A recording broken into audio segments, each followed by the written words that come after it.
Bahwa apa yang dapat kita bayangkan, sebetulnya itu sudah ada barangnya, sudah ada kejadiannya saat ini. Cuman apa? Hanya soal waktu untuk hadir dalam kehidupan kita. Kita yang harus menariknya. Jadi, para sahabat, sekali lagi ini agak dalam ya. Ini saya ulang-ulang. Yang pertama, ya, bagaimana cara membayangkan? Gunakan pikiran untuk memfokuskan dan membayangkan apa yang kita inginkan. Yang kedua, bayangkan diri kita sudah berada bersama dengan yang diinginkan itu, walaupun di tingkat pikiran. Yang ketiga, bayangkan diri kita sudah melakukan berbagai hal dengan yang kita inginkan itu. Dan yang keempat, bayangkan diri kita sudah memiliki yang diinginkan itu.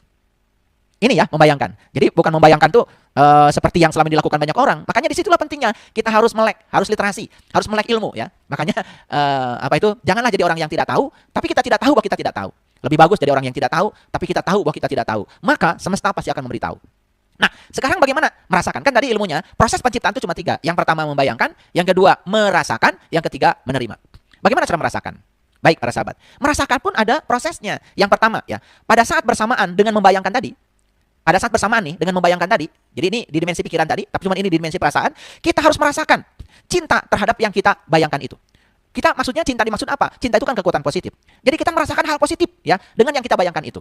Itu pada saat bersamaan dengan membayangkan, kita harus merasakan kekuatan positif terhadap apa yang kita bayangkan itu. Jangan ada ketiadaan kekuatan positif. Yang kedua, kita harus membayangkan dan merasakan berada bersama dengan yang kita inginkan itu.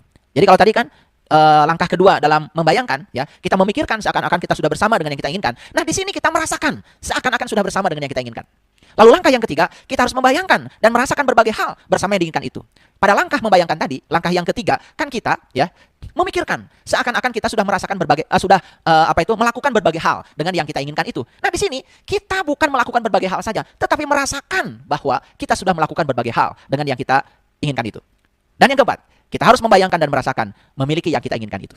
Nah, inilah membayangkan itu dalam dimensi medan listrik di pikiran, sedangkan merasakan dalam dimensi medan magnet itu terjadi dalam perasaan. Makanya begitu koheren antara pikiran dan perasaan, maka disitulah yang namanya realitas akan datang kepada kita. Bahkan ya, realitas akan yang datang kepada kita, yang kita inginkan akan datang bertubi-tubi. Ya, sekali lagi, yang tidak diinginkan pun bisa datang bertubi-tubi kalau kita tidak mampu mengubah pikiran dan perasaan kita.